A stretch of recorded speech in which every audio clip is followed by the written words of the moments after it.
What would you like to talk about football-wise? There's a lot going on. There's a lot going on this week. I mean, Toby Green's dominated the headlines What this did you week.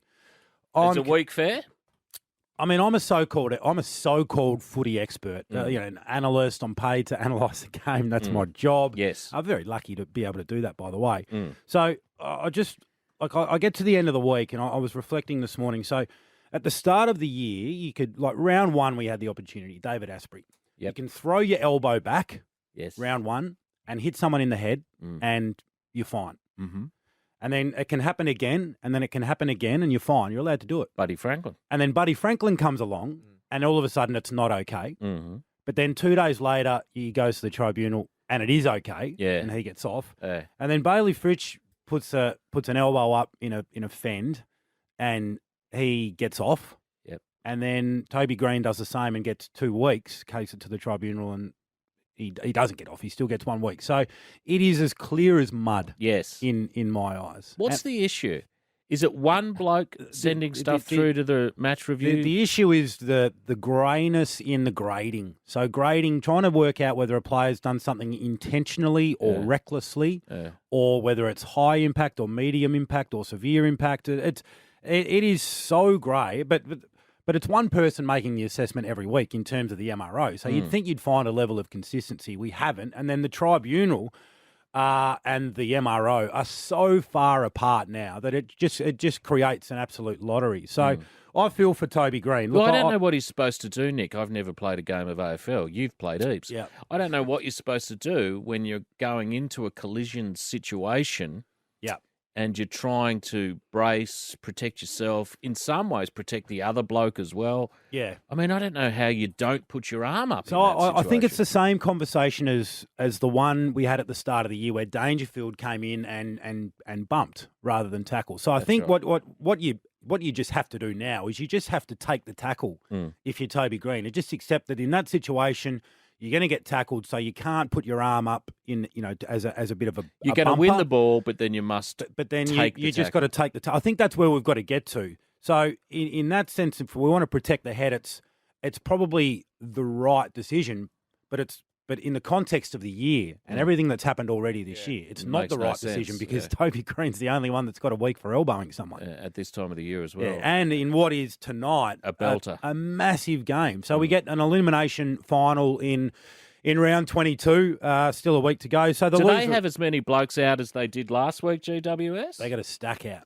They've still got a stack out. Now Toby's out. And now Toby, he's a great player, but he's assumed the captaincy role this year. He's a spiritual leader. They rise as Toby sort of plays with that flair and that aggression that I think we've all come to admire. He was public enemy number one for a long period. But I think the foot in the back mark. Yeah, all of that. Karate kick. But I reckon it's flipped now. I reckon everyone's come to appreciate the way he goes about it. Agreed, Will? Yeah, absolutely. Oh, thank you. If you have, please feel free to. Yeah, no, I love watching Toby Green. Yeah. I'm really disappointed. But they welcome back Kelly, Hopper and Mumford among 3 others tonight. Yeah, so. Big ins, but they've still got a really big injury list.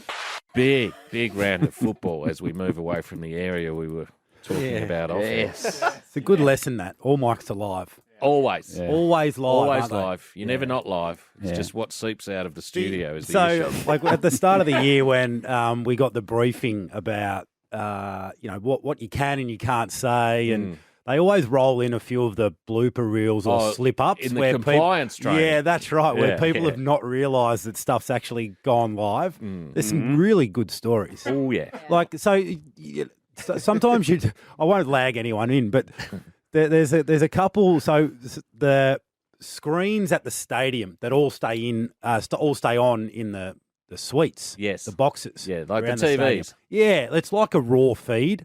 So sometimes you can be sitting in there and you're not on air and talking, and you can actually see the raw feed coming up in and around the screens. Yeah, which is a slippery slope. Absolutely. And actually, I heard a story about there was a cruise ship that was getting the Ruby Princess, it was called. Yeah, well, that had all kinds of issues. It was getting the raw feed from a game, and in between sort of half-time break and stuff, there was a bit of stuff. We got caught out in here a couple of weeks ago, didn't we? Waiting for a recorded interview to start, and we were just chatting in here like 3 blokes do. Yeah. And then when the line came up, the person down the other end just went, I just heard everything you blokes have been saying for the last And remember, 3 Matt minutes. assured us that Matt person assured wouldn't us be able to that we hear. couldn't be heard Put a lot of outside faith the in people like Matt. Yeah. Too much. Far too much. I don't know everything about the technology in here, but Yes, I you thought do. the mics being off would be enough. No, it was not. not. Yeah, always live. Never trust a bloke who works in shorts. Apart from your good self. Yeah. Nick, apart from your good self. I'm a shorts wearer exclusively. Matthew So's Matt. wears long pants maybe once every 2 weeks. So Sam Newman. Oh, he's a shorts man. Yeah, he he's a used to- shorts man. Yeah. Yeah. I find it a little fresh. Football-wise, what Oh, else? yeah, that's what we're here for. What else do we like? We covered off the Giants and Richmond. Yeah, I think we're saving the best till last this week. I think Fremantle and West Coast. I mean, it's a game that has relevance for both clubs. West Coast have just dropped off the cliff. Who are they? I don't know. Yeah, Who's they're- Adam Simpson now? Well, it's interesting when you follow Adam Simpson's record through since the 2018 grand final and compare it to that of Nathan Buckley's, who's now Gone. gone. And I mean, how is that comparison? They're not too dissimilar. Right. In fact, Collingwood have played in, and I think one more finals since then than West Coast have. And win-loss. Yeah, that's right. So win-loss, Simpson's still in front. But, gee, when you're dealing in absolutes, you either have or you haven't won a flag, and we know how tight that one was. You feel a bit for bucks in that situation. But this shapes as, I think, the game of the round. So we bookend it with two really good ones. The Giants and Richmond fighting for 8th spot. The West Coast still, fighting to stay in. Fremantle fighting to get in. And it's the only one that's going to have a rocking crowd. So Yes. we're going to go the whole weekend with really limited crowds, and then a packed Optus Stadium over in Perth. So that one's, I think, going to be a really good one. Could North beat Sydney? Yeah, they could. Yeah, they could. North That'd are playing be interesting. North are playing decent footy. I know you They're playing always three-quarter footy. Yeah, they're playing decent footy. So even like last week against Richmond at half time, they're up. They're looking like really good things, and then they fall away, which can happen with a young group. But Is that just fatigue or is it yeah, mental pressure? it's a bit of fatigue. I mean, you've got young players, and just the ability to sustain it for long periods is what takes a little bit of time. But At I think this time of the year when you were playing, were you personally fatigued, or how are you getting up and about? Because you played a lot of footy by this time of the year. Depends the situation you're in as a team. If you're gearing towards finals and you've got a spring in your step, you look outside, the weather starts to improve a little bit, and you think, gee, how good that we're relevant at this time of year. Conversely, if you know you're not playing finals, then you can see it. It happens in football clubs. You almost limp to the line a little bit. So I think sides that are out of contention, North Melbourne, there's probably a little bit of that happening for them. St Kilda Geelong is the other one. I mean, Geelong is, are looking like they've locked in a top 4 spot. St Kilda are just hanging around, looking for that 8th spot. They haven't won down there in over 20 years.